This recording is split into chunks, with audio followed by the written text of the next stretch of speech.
Hello friends, welcome to my channel. இன்னைக்கு நம்ம இந்த வீடியோல ஒரு ஹிந்தி படத்தோட ரிவ்யூ தான் பார்க்க போறோம். இந்த படத்துல யார் யார் நடிச்சிருக்காங்கன்னு பார்த்தீங்கன்னா, ஷாஹிர் ஷேக், கீர்த்தி சோனம், கஜோல் இவங்கலாம் நடிச்சு டைரக்டர் சஷாங்கா சகர்வெட்டியோட இயக்கத்துல வெளியான டூபதி இந்த படத்தோட ரிவ்யூ தான் பார்க்க போறோம்.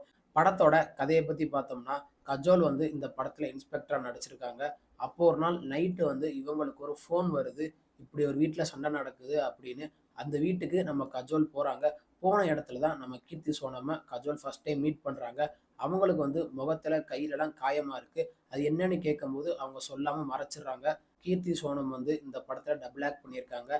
அதே மாரியே சின்ன வயசுலயே அவங்க அம்மாவும் இறந்து போயிடுறாங்க. அதனால ஒரு பொண்ண வந்து ஹாஸ்டல்ல படிக்க வைக்கிறாங்க. இன்னொரு பொண்ணு வந்து அவங்க பெரியம்மாட்ட வளருது. வீட்ல இருக்கிற அந்த கீர்த்தி சோனம் வந்து ஒரு பையன லவ் பண்றாங்க. அவங்க நெனச்ச மாதிரியே மேரேஜும் பண்ணிக்கிறாங்க. கொஞ்ச நாள் கழிச்சு கீர்த்தி சோனம் பத்தின உண்மையெல்லாம் நம்ம கஜோலுக்கு தெரிய வருது. அந்த இன்ஃபர்மேஷன ஃபுல்லா கேதர் பண்ணி இவங்க கோர்ட்ல ஒரு கேஸ் போடுறாங்க. அதுலயும் ஜெயிச்சிடுறாங்க. ஆனா கொஞ்ச நாள் கழிச்சு அவங்களுக்கு ஒரு பெரிய உண்மை தெரிய வருது. இவன் வந்து எந்த தப்பும் பண்ணல. நம்ம தப்பு பண்ணிட்டோமோ அப்படின்னு அவங்க யோசிக்கிறாங்க. கடைசியில நம்ம கீர்த்தி சனம் பத்தின உண்மையெல்லாம் கோர்ட்ல சப்மிட் பண்ணாங்களா இல்லையா? கடைசியில கீர்த்தி சனமோட அம்மாவ யாரு கொலை பண்ணா? கடைசியில என்னாச்சு? இதுதான் இந்த படத்தோட மொத்த கதையே. படத்தோட பாசிட்டிவ்ன்னு பார்த்தோம்னா, டைரக்டர் வந்து சொசைட்டில நடக்கிற ஒரு தப்ப நமக்கு படமா எடுத்து காமிச்சிருக்காரு. அதெல்லாம் டைரக்டர் காமிச்சது உண்மையிலேயே சூப்பரா இருந்துச்சு. கதையில எங்கேயுமே குறை வைக்காம அவரோட ஒர்க்க சூப்பரா பண்ணியிருக்காரு. ஸ்க்ரீன் பிளேவா இருக்கட்டும், ஸ்டோரியா இருக்கட்டும், டைரக்ஷனா இருக்கட்டும், அதெல்லாம் சூப்பரா பண்ணியிருக்காரு. படத்துல நடிச்ச எல்லா ஆக்டருமே அவங்களோட ஒர்க்க சூப்பரா பண்ணியிருக்காங்க. கீர்த்தி சனம் வந்து இந்த படத்துல டபுள் ரோல் பண்ணியிருக்காங்க. அதெல்லாம் உண்மையிலேயே வச்ச விதம் சூப்பரா இருந்துச்சு. டைரக்டர் சஷாங்க் வந்து இந்த படத்துல சொசைட்டிக்கு ஏத்த மாரி சில மெசேஜையும் வச்சிருக்காரு. ஒரு பொண்ண அடிக்கிறதும் தப்பு, அந்த அடிச்ச விஷயத்த மறைக்கிறதும் தப்பு அப்படின்னு அந்த விஷயத்துல ரொம்ப ஸ்ட்ராங்கா காட்டியிருக்காரு. அதுக்கு தகுந்த மாதிரி கீர்த்தி சோனமும் அவங்களோட ஆக்டிங்க சூப்பரா பண்ணி குடுத்துருக்காங்க. படத்துல ஒர்க் பண்ண எல்லா டெக்னீஷியனுமே அவங்களோட ஒர்க்க சூப்பரா பண்ணியிருக்காங்க. சினிமாட்டோகிராஃபர் வந்து அந்த பேரா ரைடிங் போறதெல்லாம் காமிச்சது உண்மையிலேயே சூப்பரா இருந்துச்சு. கடைசியில அந்த கோர்ட் ரூம் சீன்லாம் காமிச்சது உண்மையிலேயே நல்லா இருந்துச்சு. படத்தோட மியூசிக்ன்னு பார்த்தோம்னா, மியூசிக் டைரக்டர் அவரோட ஒர்க்க சூப்பரா பண்ணி குடுத்துருக்காரு. பேக்ரவுண்ட் ஸ்கோர்லாம் உண்மையிலேயே சூப்பரா வச்சிருக்காரு.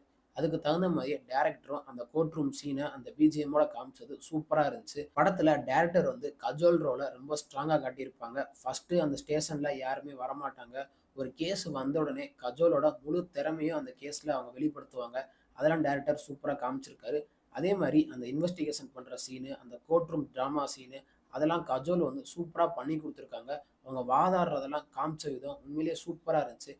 கடைசியில அவங்களுக்கே தெரியாத ஒரு ட்விஸ்ட் வைப்பாங்க. அதெல்லாம் டைரக்டர் சூப்பரா காமிச்சிருக்காரு. கடைசி கிளைமேக்ஸ்ல கீர்த்தி சோனம் வந்து, "நான் மட்டும் ஒரு உண்மைய மறைக்காம இருந்திருந்தேன்னா, இந்நேரம் எங்க அம்மா உயிரோட இருந்திருப்பாங்க" அப்படின்னு ஒரு டயலாக் வச்சிருப்பாங்க டைரக்டர். அதெல்லாம் உண்மையிலேயே சூப்பரா இருந்துச்சு. படத்துல எமோஷனா இருக்கட்டும், ரொமான்ஸா இருக்கட்டும், அதெல்லாம் டைரக்டர் சூப்பரா வச்சிருக்காரு. ஃபர்ஸ்ட் ஹாஃப்லாம் ஒரு லவ் போர்ஷனாவே வச்சு சூப்பரா கொண்டு போயிருப்பாரு. செகண்ட் ஹாஃப்லாம் இந்த கிரைமா கொண்டு போயிருப்பாரு. அதெல்லாம் உண்மையிலேயே காமிச்சது சூப்பரா இருந்துச்சு.